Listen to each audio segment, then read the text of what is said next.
한 달에 한 번씩 저희가 처음에 시작은 이제 두 명이서 한 달에 한 번을 15분씩 해서 말씀 시간을 이제 쪼개가지고 두 명이서 같이 시작을 했었고요. 중간에 이제 한 타임을 다 한 명이 맡으면서 이제 말씀을 준비하면서 마가복음을 이제 계속 했었는데 제가 메시지를 이제 준비를 할 때에 그 준비한 파일들을 처음부터 이렇게 모아두고 있었어요. 제가 언제 이렇게 말씀을 준비했고 어떤 내용을 준비했는지 이제 모아두고 있었는데 제가 마가복음을 언제 시작을 했나라고 찾아봤더니 2021년도 8월이더라고요. 중간에 쉰 기간도 있었는데 약 4년 정도의 시간 동안에 이제 마가복음을 저번 달로 이제 마무리를 짓고 이번 달부터 새로운 본문을 가지고 시간을 보내려고 합니다. 약간 사회 보신 형제님께서도 얘기를 하셨는데 저희 아름답다라는 이제 주제를 가지고 얘기를 할 건데 아름답다라는 말 많이 사용하시나요? 그죠? 저희 막 풍경을 보거나 아니면 막 꽃, 아니면 사람의 외적인 부분이 될 수도 있고 아니면 누군가의 목소리 이런 부분에서 저희가 많이 아름답다라는 말을 사용을 하죠. 가장 나답다라는 이제 어원으로 이제 시작이 됐는데 사전적 의미로 제가 찾아봤을 때 또 하나의 뜻을 가지고 있는 게 누군가에게 기쁨과 즐거움을 줄 만큼 예쁘다라는 사전적 의미를 가지고도 있습니다. 즉 누군가의 눈에 봤을 때 그게 정말 일단 즐거움이 되는 것, 또한 기쁨이 되는 것 그런 게 또한 다른 사람의 시선에 봤을 때 아름다운 이제 모습입니다. 이런 아름답다는 말은 외적인 부분이 될 수도 있고 또한 이제 마음이 아름답다 해서 내면적인 모습이 될 수도 있겠죠. 저희가 아름다운 마음들이 모여서라는 찬양이 있을 만큼 저희가 아름답다라는 이야기를 많이 사용합니다. 그리고 저희가 저희끼리 이야기를 할 때도 아름다운 교회를 만들어야 된다라는 말을 많이 사용하죠. 제가 메시지를 준비하면서 검색을 해봤을 때 아름다운 교회라는 교회 이름을 가진 교회도 전국에 엄청나게 많은 이제 그런 부분들을 보았는데 그만큼 교회를 아름답게 만들기 위해서 많은 사람들이 생각을 하면서 어, 모임을 다니고 있습니다. 연평한 선생님의 교회라는 찬양 혹시 아시나요? 그 교회라는 찬양의 가사 속에서도 주님이 피로 사신 아름다운 교회라는 가사가 있습니다. 저희 교회에서도 가끔 찬양 드리기도 했던 그런 찬양이었는데 이렇게 우리는 교회의 모습 속에서도 아름다운 모습들을 만들어가야 한다는 것을 스스로 알고 있고요. 그렇다면 그런 교회가 될 수 있도록 노력을 해야 되는데 그런 교회는 어떻게 될 수 있을까요? 아름다운 교회는 어떤 교회일까요? 건물이 아주 잘 지어져서 눈에 보기 아름다워요. 그게 아름다운 교회일까요? 아니면 성도님들이 봉사를 많이 해요. 봉사를 하는 일들을 많이 이루고 선을 이루는 일들을 많이 이룬다면 그것이 아름다운 교회일까요? 아름답다라는 말의 또 한편의 뜻은 그거를 바라보는 사람의 주관입니다. 제가 어떤 것을 보고 풍경을 보고 또 꽃을 보고 정말 아름답다라고 이야기를 해요.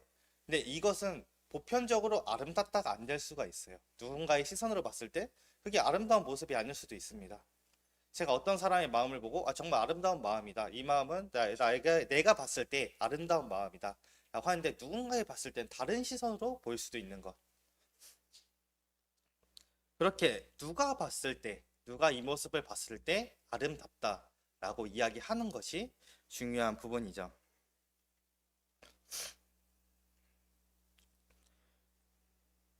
교회는 주님이 주인 되신 공간이죠.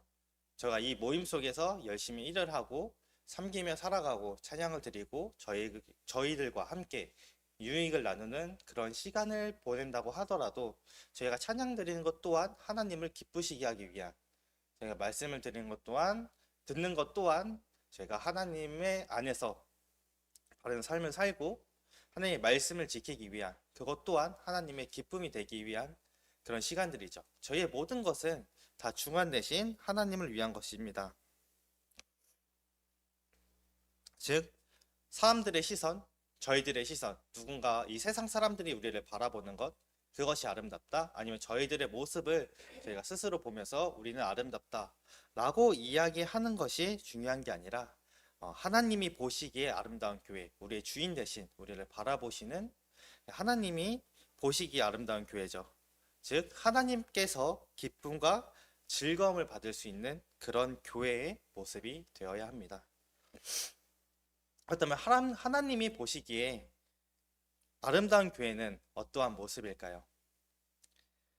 오늘 같이 나눌 본문에서는 이러한 아름다운 모습을 가진 교회가 등장을 합니다.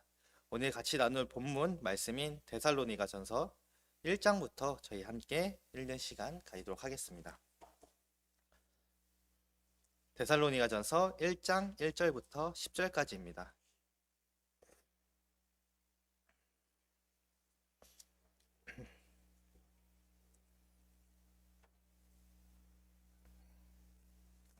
저부터 시작해서 한 절씩 교독하도록 하겠습니다. 바울과 실루아노와 디모데는 하나님 아버지와 주 예수 그리스도 안에 있는 데살로니가인의 교회에 편지하노니 은혜와 평강이 너에게 있을지어다.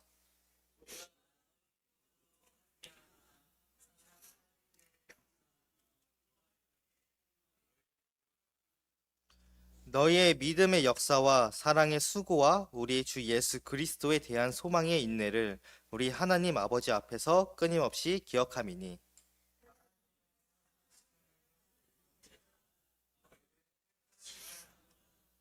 이는 우리 복음이 너희에게 말로만 이른 것이 아니라 또한 능력과 성령과 큰 확신으로 된 것임이라.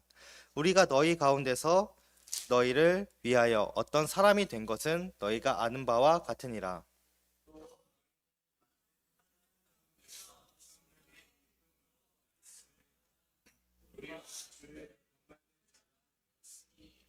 그러므로 너희가 마게도냐와 아가야에 있는 모든 믿는 자의 본이 되었느니라.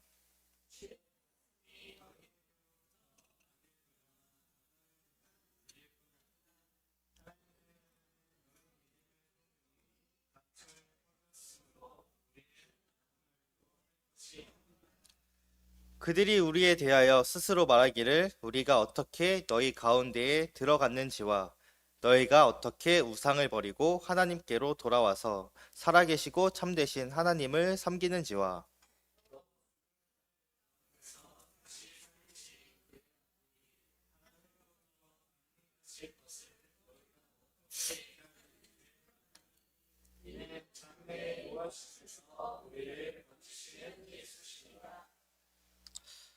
데살로니가 전서는 바울이 데살로니가 교회에게 편지를 보낸 서신서입니다. 데살로니가 지역은 현재 시점으로 봤을 때 그리스의 지역에 있는 지역입니다. 저희 사도행전 잠시 17장 1절 잠시 보시면 사도행전 17장 1절입니다.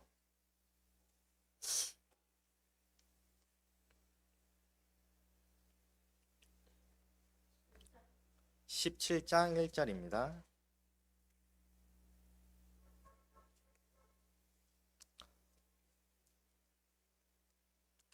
그들이 암비볼리와 아볼로니아로 다녀가 데살로니가에 이르니 거기 유대인의 회당이 있는지라. 바울이 자기의 관례대로 그들에게로 들어가서 새 안식일에 성경을 가지고 강론하며 데살로니가 지역은 바울이 전도여행을 다닌 시절에 복음을 전했던 그런 지역입니다. 바울이 데살로니가 지역에서 복음을 전하던 그런 기간은 길지 않은 걸로 보이고 있습니다. 새 안식일이라고 말하는 것처럼 저희가 최소 3주, 길어도 6개월 정도의 짧은 기간 동안만 데살로니가 교회에서 복음을 전했다고 저희는 보고 있습니다. 근데 바울이 데살로니가 교회에 편지를 쓸 때 무엇이라고 이야기를 하냐면 주 예수 그리스도 안에 있는 데살로니가인의 교회에 편지하노니 라고 이야기를 합니다. 짧은 기간 동안에 거기서 복음을 전했지만 그러니까 데살로니가 교회에 있는 사람들은 그 기간 동안 주님을 믿었고 정말 바울이 주 예수 그리스도 안에 있는 데살로니가 있는 교회라고 표현을 한 것처럼 그들의 안에는 하나님 예수님을 믿는 믿음 안에 있는 그런 교회였습니다. 또한 3절에 보시면 너희의 믿음의 역사와 사랑의 수고와 우리 주 예수 그리스도에 대한 소망의 인내를 우리 하나님 아버지 앞에서 끊임없이 기억함이니 라고 말합니다. 여기서 나오는 데살로니가 교회가 가지고 있는 모습들이 그들이 가지고 있는 아름다움이었습니다. 믿음의 역사, 사랑의 수고, 소망의 인내, 이 세 가지의 모습을 통해서 저희가 만들어 가야 하는 아름다움, 데살로니가 교회가 가지고 있던 아름다운 교회의 모습들을 저희가 지금 시간에 함께 보도록 하겠습니다. 4절부터 보시면 하나님의 사랑하심을 받은 형제들아 너희의 택하심을 아노라. 이는 우리 복음이 너희에게 말로만 이른 것이 아니라 또한 능력과 성령과 큰 확신으로 된 것임이라. 우리가 너희 가운데서 너희를 위하여 어떤 사람이 된 것은 너희가 아는 바와 같으니라.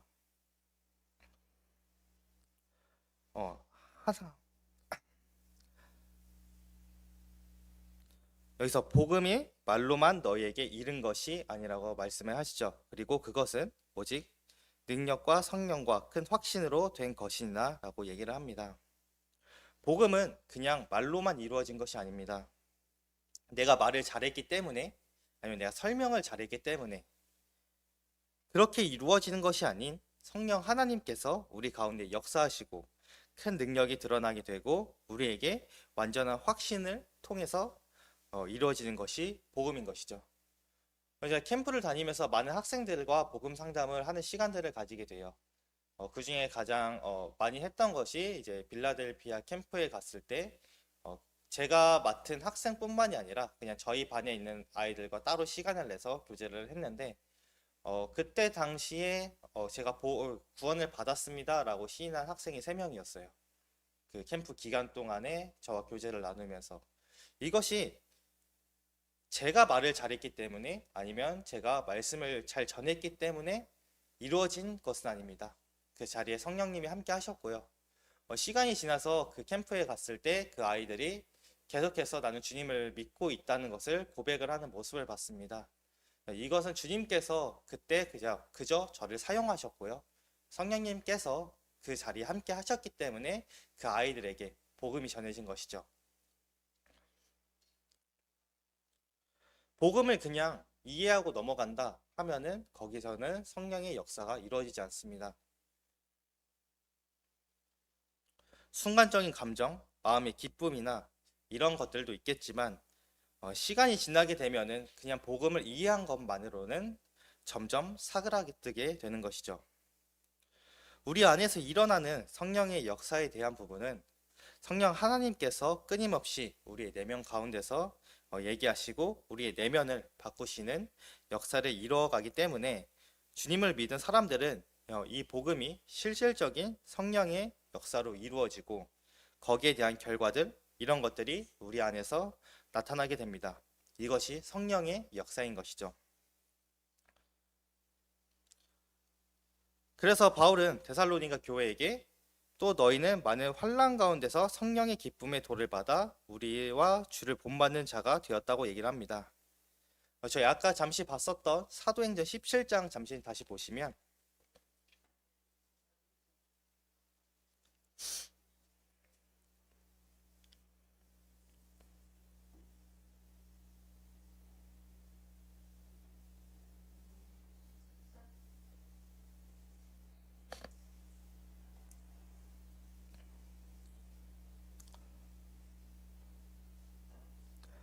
17장 5절입니다. 그러나 유대인들은 시기하여 저자의 어떤 불량한 사람들을 데리고 때를 지어 성을 소동하게 하여 야손의 집에 침입하여 그들을 백성에게 끌어내려고 찾았으나 발견하지 못함에 야손과 몇 형제들을 끌고 읍장들 앞에 가서 소리를 질러 이르되 천하를 어지럽게 하던 이 사람들이 여기도 이르매. 바울이 데살로니가 지역에서 복음을 전할 때 짧은 기간 동안 있을 수밖에 없었던 이유는 바울에게는 여기서 도망가야 하는 상황이 생겼습니다. 데살로니가 지역에는 많은 핍박들이 있었어요. 사람들의 소동이 있었고요. 그렇기에 거기에 사는 사람들, 데살로니가에 지내는 성도들은 내가 예수님을 믿는다는 그런 믿음을 드러냈을 때에 많은 핍박과 어려움이 생겨날 수밖에 없는 그런 상황이었습니다. 아까 데살로니가 교회가 그리스 지역이라고 했죠, 지금의. 그리스는 원래부터 많은 우상이 있었던 지역이었습니다. 그리스 로마 신화 들어보셨나요? 제가 초등학교 때로 기억을 하는데 집에 20권까지 그리스 로마 신화 책이 있었는데 제 기억에 그걸 한 3번에서 4번 정도 반복해서 본 걸로 기억하고 있습니다. 그리고 아마 TV 애니메이션으로 올림푸스 가디언이라는 제목으로 이제 방영을 했던 것을 이제 기억을 하는데 그걸 계속해서 보다 보니까 아직까지 기억에 조금 남아 있습니다.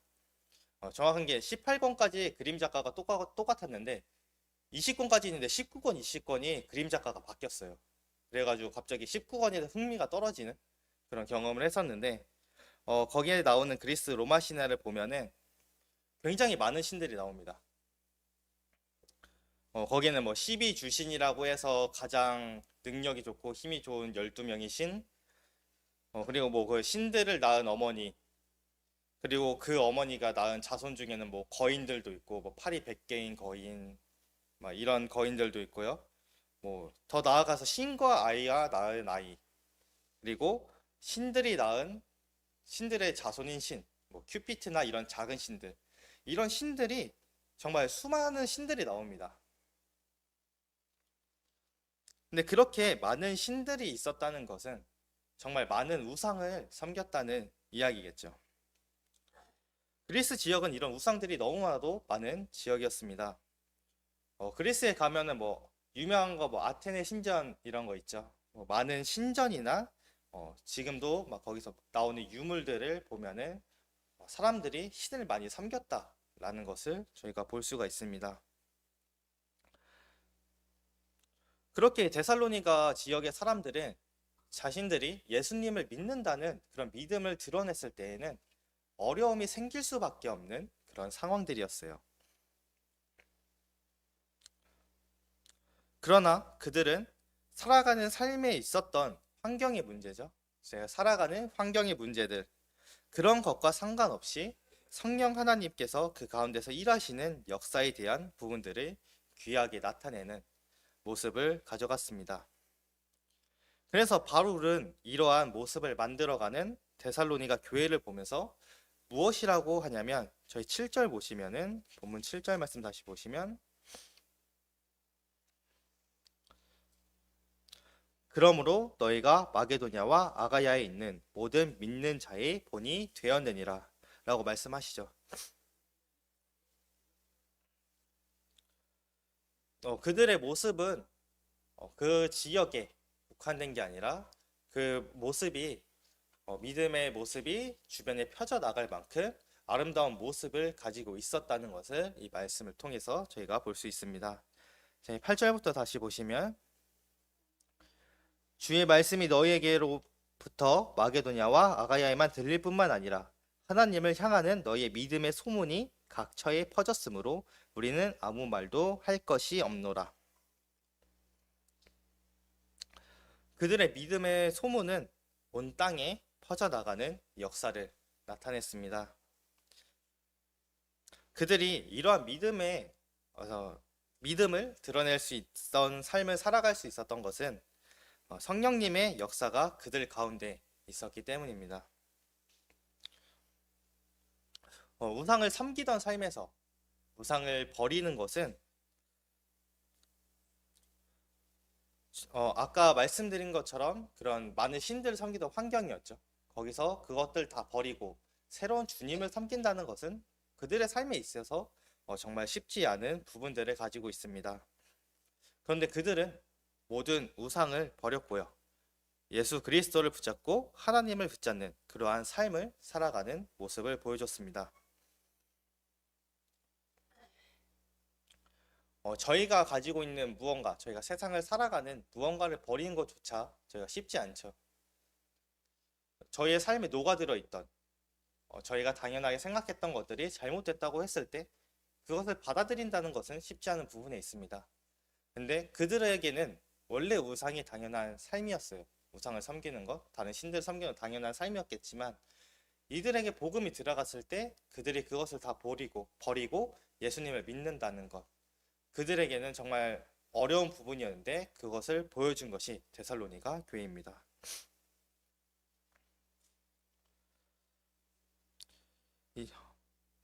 이것이 데살로니가 교회가 보여주는 믿음의 역사였습니다.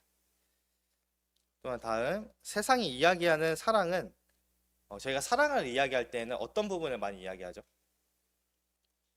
좀 더 내가 사랑한다고 얘기를 할 때는 세상이 바라볼 때는 감정적인 부분을 먼저 이야기를 합니다. 내가 저 사람을 얼마나 마음 깊이 좋아하느냐라는 걸 사랑이라고 저희가 세상이 이야기를 한다면 하나님께서 얘기하시는 사랑은 내가 그 사람을 위해서 얼마만큼 수고하고 있느냐라는 것을 이야기하는 것입니다. 저희의 모습 속에서도 사랑의 감정이 생긴다면 자연스럽게 그 사람을 위하는 모습들이 만들어져 가죠.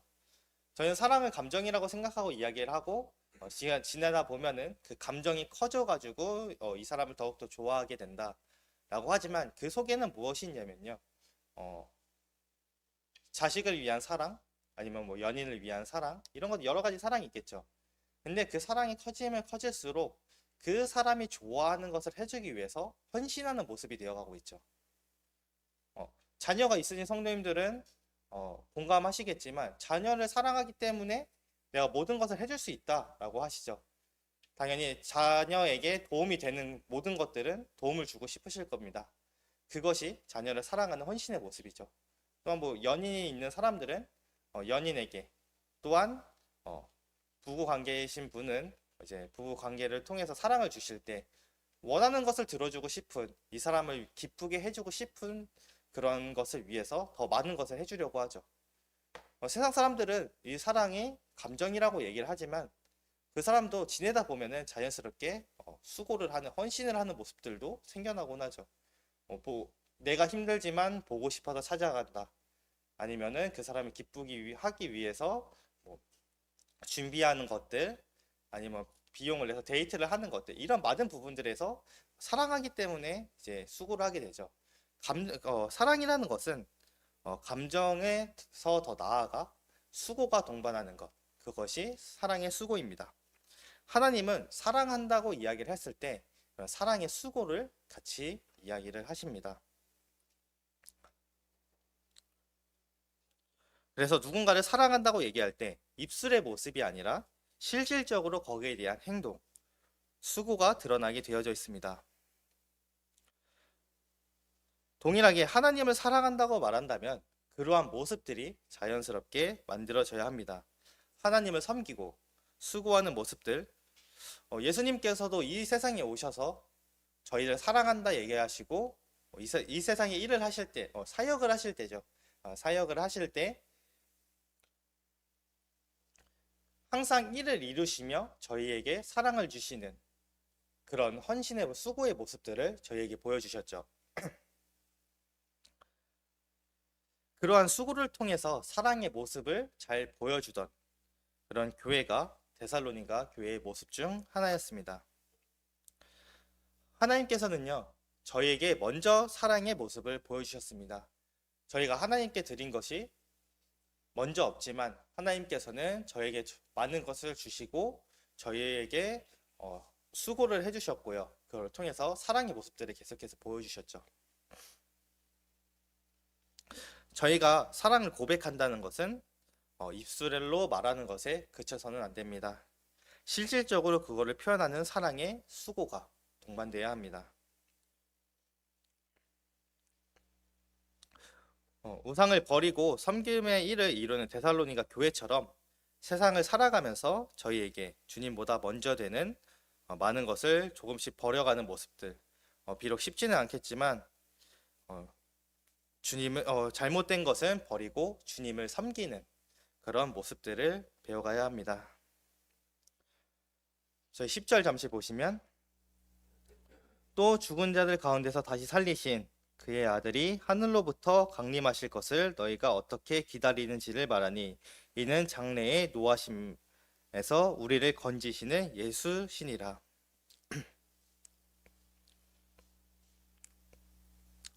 예수님이 다시 오실 그날을 기다리는 삶을 살았던 것, 다시 오실 예수님을 만나는 것을 소망하고 기다리는 그런 삶을 살았던 것이 데살로니가 교회의 모습이었습니다.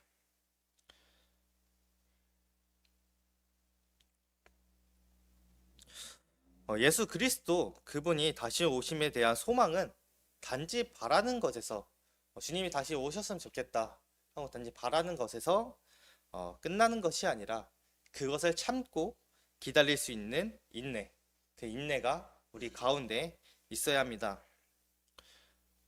이 인내에 대한 부분은요, 하나님의 말씀이 나에게 이루어지기를 원한다고 한다면 그것에 대한 인내가 우리에게 필요합니다. 때로는 하나님이 우리에게 해주신 말씀이 이루어지기를 원하지만 그것이 빠르게 오지 않는다면, 빠르게 제 눈에 보이지 않는다면 실망하는 부분들을 그런 부분들이 생겨나가는 모습들도 우리 가운데 생길 수도 있습니다. 우리는 그것을 기다리는 인내의 부분들이 있어야 합니다. 주님께서는 저에게 무언가를 주실 때 그것을 바로 우리에게 주시는 것이 아니라 하나님께서 그 시기와 때를 기다리시고 그것을 이루어 가실 그 시점이 있을 텐데 그 시점까지 참을 수 있는 그러한 인내, 그것이 우리에게 소망이 됩니다. 우리가 소망하고 기다리는 것, 그 중에 가장 큰 것은 예수 그리스도가 다시 오실 때까지 그날을 가장 크게 기다리겠죠. 그때까지 인내하고 기다리는 모습을 저희가 가져야 할 것이고요. 작은 부분들에 대해서 이야기한다고 하더라도 이 땅에 얻어지는 소망에 대한 부분들도 하나님께서 우리에게 바라는 것이 이루어 주실 때까지 기다릴 수 있고 참을 수 있다는 것, 이것이 소망에 대한 것입니다. 제가 이제 전도를 했을 때 친구들이 이제 교회에 나오고 할 때 마음에 조급함이 있었습니다. 이 친구들이 언제까지 이 교회에 나올 수 있을까? 언제까지 마음을 열고 있을 수 있을까에 대한 조급함이 있었습니다. 그리고 그 친구에 대해 구원에 대해서 기도를 할 때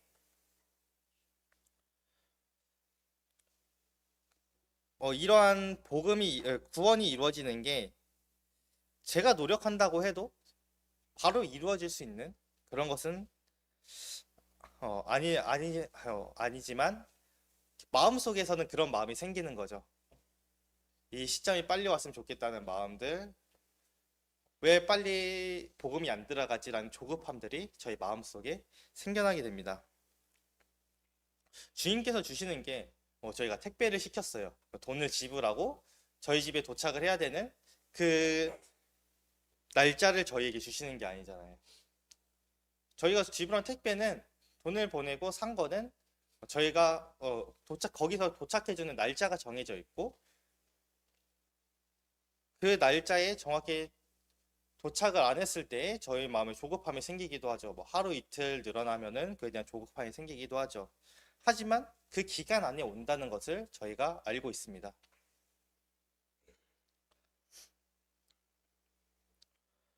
근데 주님이 주시는 것은 그것처럼 우리가 무엇을 지불하고 받는 것도 아니고요. 주님께서 저희가 원하시는 것을 이루어 주시는 부분들이 있습니다. 그때는 언제인지 저희가 알지 못하죠.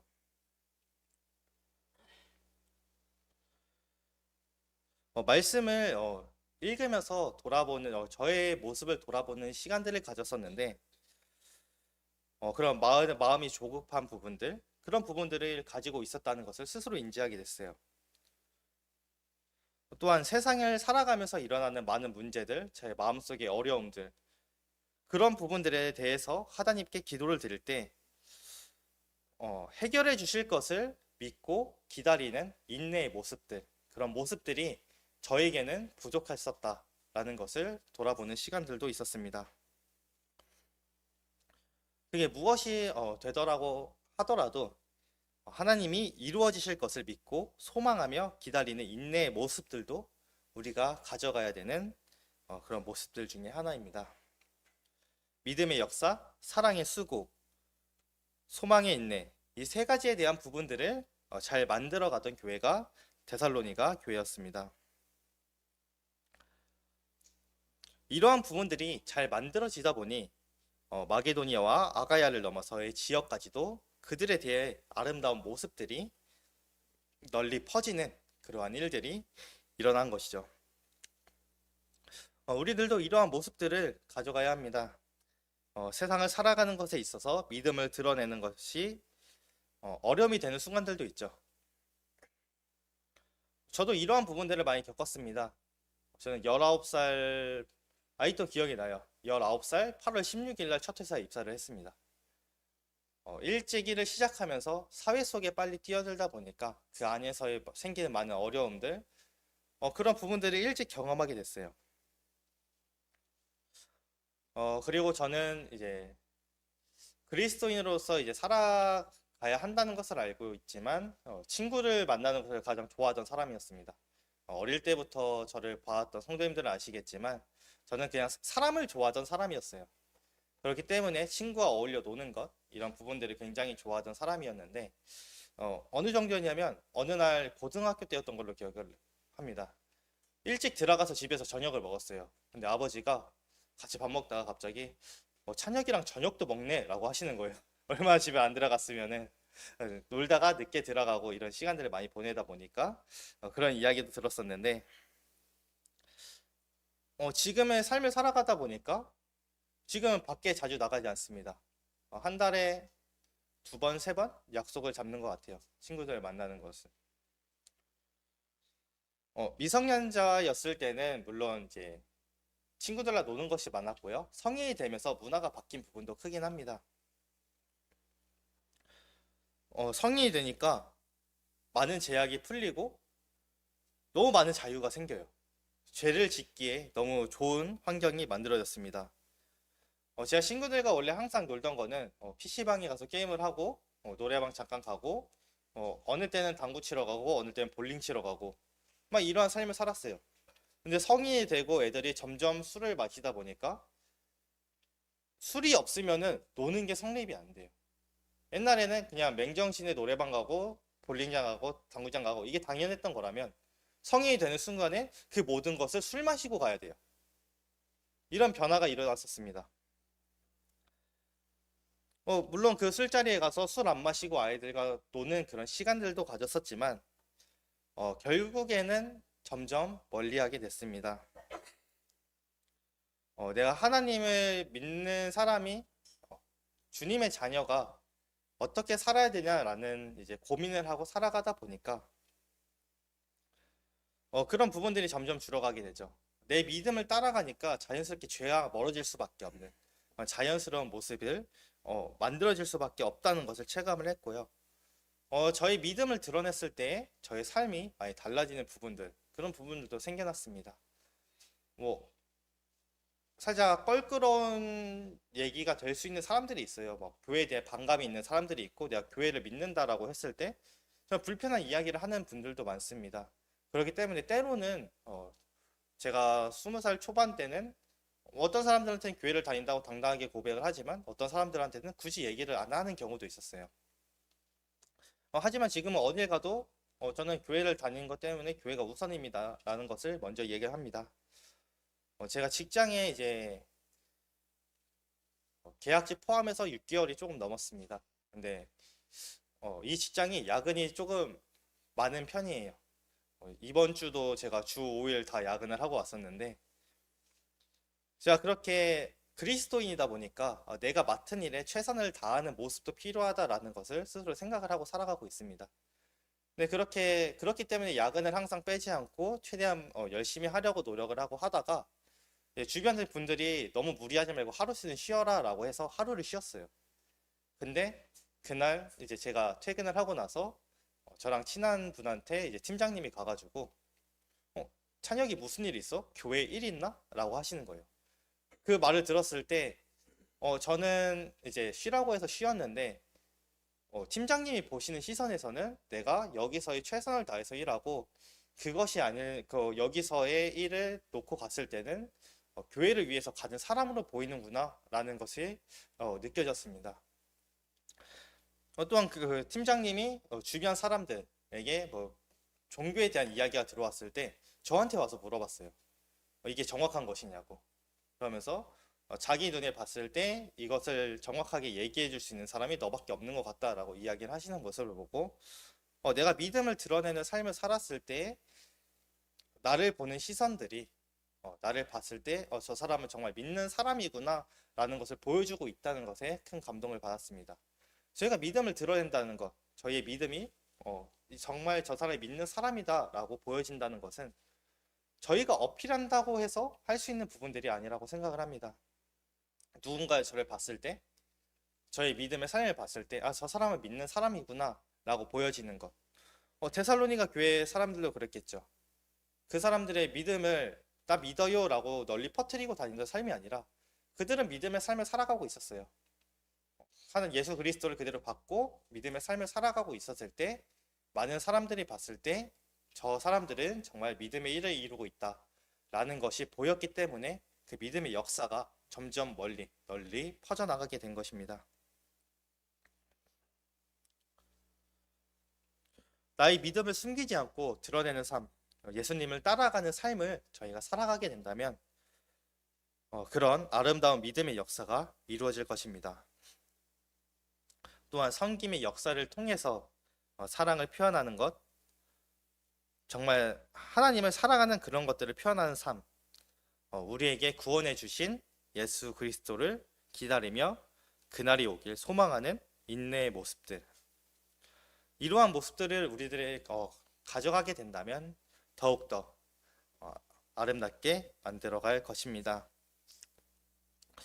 본문에 나오는 데살로니가 교회의 모습처럼 믿음, 사랑, 소망 이 세 가지를 가지고 살아가며 더욱더 아름다운 모습을 만들어가는 교회, 그것이 하나님이 보시기에 정말 기쁨과 즐거움이 되는, 하나님이 보시기에 정말 예쁘다, 이 교회 아름답다 라고 이야기할 수 있는 성남 북부 교회가 되기를 소망합니다.